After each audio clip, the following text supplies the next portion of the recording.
Hello, good morning. কেমন আছো সবাই? আশা করি সবাই খুব খুব খুব খুব খুব ভালো আছো। আমিও ভালো আছি। আজকে তোমাদের সাথে শেয়ার করব একটা দারুণ, খুব ইজি ওয়েতে আর খুব টেস্টি ডিম আর আলু দিয়ে ডালনা বলতে পারো, তরকারি বলতে পারো। খুব সহজেই রান্নাটা করা যায়, আর যারা বিগিনার্স তারা খুব সহজেই রান্নাটা করে ফেলতে পারবে, দিয়ে সবাইকে চমকে দিতে পারবে। তো চলো ওই রান্নাটা দেখে নেওয়া যাক। আর প্রতিবারের মতো এবারেও বলি, যারা আমার চ্যানেলে নতুন তারা প্লিজ একটুখানি সাবস্ক্রাইব করে দিও। সাবস্ক্রাইব বাটনের পাশে একটা ছোট্ট বেল আইকন আছে, ওটাকেও প্রেস করে দিও, তাহলে আমার সব ভিডিওর নোটিফিকেশান তোমরা তাড়াতাড়ি পেয়ে যাবে। আর যদি আমার ভিডিওগুলো ভালো লেগে থাকে তাহলে প্লিজ একটা লাইক করে দিও, বন্ধুদের সাথে শেয়ার করে দিও। তো চলো দেখে নেওয়া যাক রেসিপিটা। খুব খুব খুব খুব খুব মজা হবে। চলো ডিমের তরকারি রান্না করার ইনগ্রেডিয়েন্টগুলো তাহলে দেখে নেওয়া যাক। প্রথমেই দেখো আছে 4টে সিদ্ধ করে রাখা ডিম।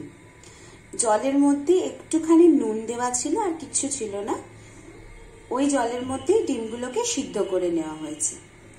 তারপরে আছে দেখো 2টো ডিম অমলেট করে নেওয়া। অমলেট করে নেওয়াটা আমি আর দেখাইনি, সবাই জানো।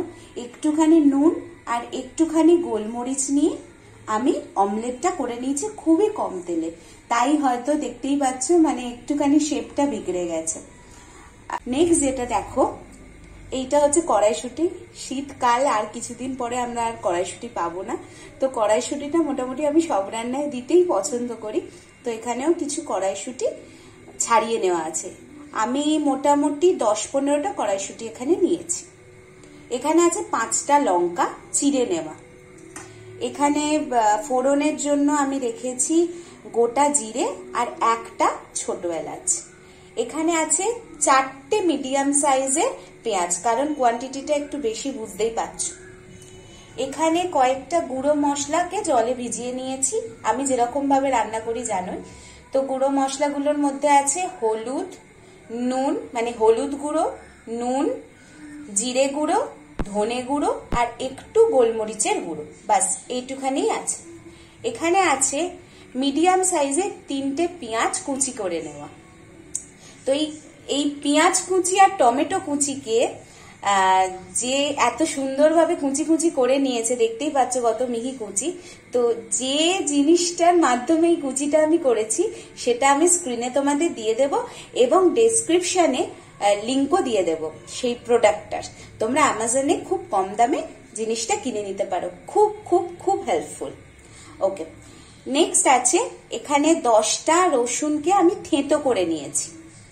এখানে আছে বড় সাইজের 3টে আলু ছোট ছোট করে এরকম কিউব কিউব টাইপের কেটে নিয়েছি আমি, খোসাটা ছাড়িয়ে। তো এই উপকরণগুলোর মাধ্যমে আমার ডিমের তরকারি বা ডিমের কারি রান্না হয়ে যাবে। চলো তাহলে রান্নাটা শুরু করে নেওয়া যাক। দেখো আমি গ্যাসটা জ্বেলে নিয়েছি, কড়াইটা ভালো গরম হয়ে গেছে বুঝতেই পারছো। আচ্ছা, পুরো রান্নাটাই হবে সর্ষের তেলে। তো আমি এই 1 পলা সর্ষের তেল দিয়ে দিলাম কড়াইয়ের মধ্যে। এবারে এই সর্ষের তেলের মধ্যে আমি একটুখানি হলুদ আর একটুখানি নুন দিয়ে নেব। দেখো আমি একটু নুন আর হলুদ দিয়ে নিয়েছি। এবারে এই যে ডিম সিদ্ধ, এগুলোকে আমি একটুখানি ফ্রাই করে নেব।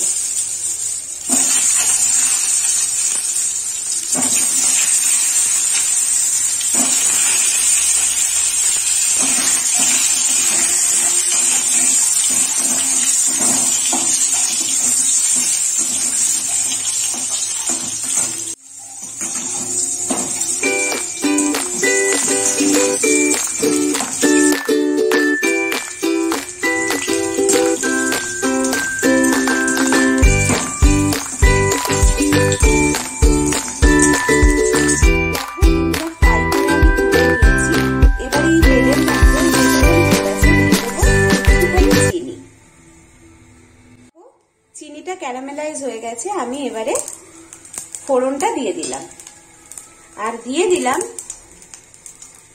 পেঁয়াজ কুচিটা। দেখো পেঁয়াজ কুচিটা দিয়ে দিয়েছি। এবারে এই পেঁয়াজ কুচিটাকে একটু নাড়িয়ে চাড়িয়ে ভাজা ভাজা করে নেব। করে নিয়ে আমি দিয়ে দেবো হচ্ছে রসুন ওই থিতো।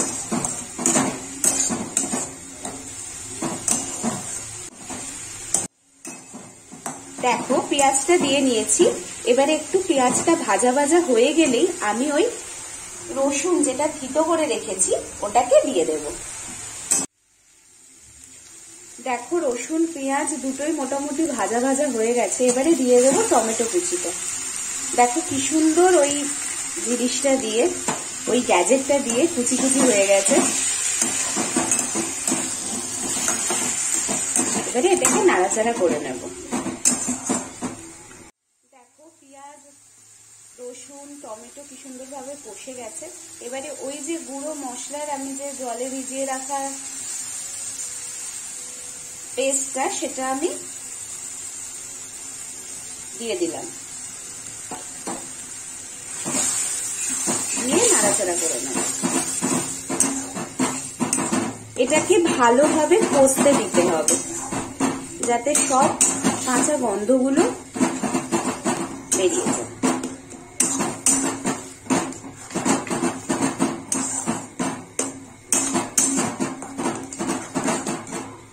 দেখো মশলাটা কষানো হচ্ছে। এবারে আমি দিয়ে দেবো লঙ্কা কুচিগুলো।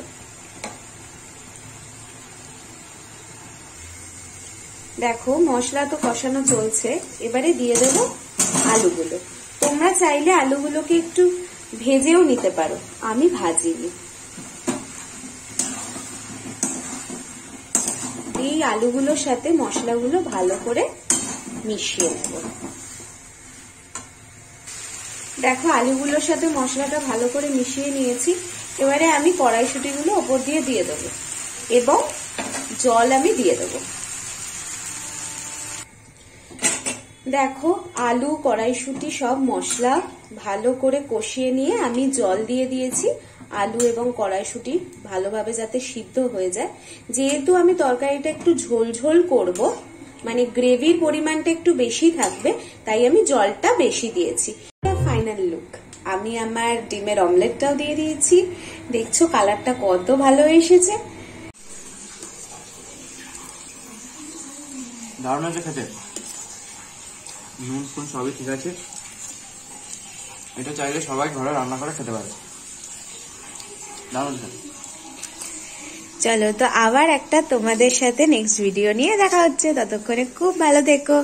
Stay blessed, stay beautiful.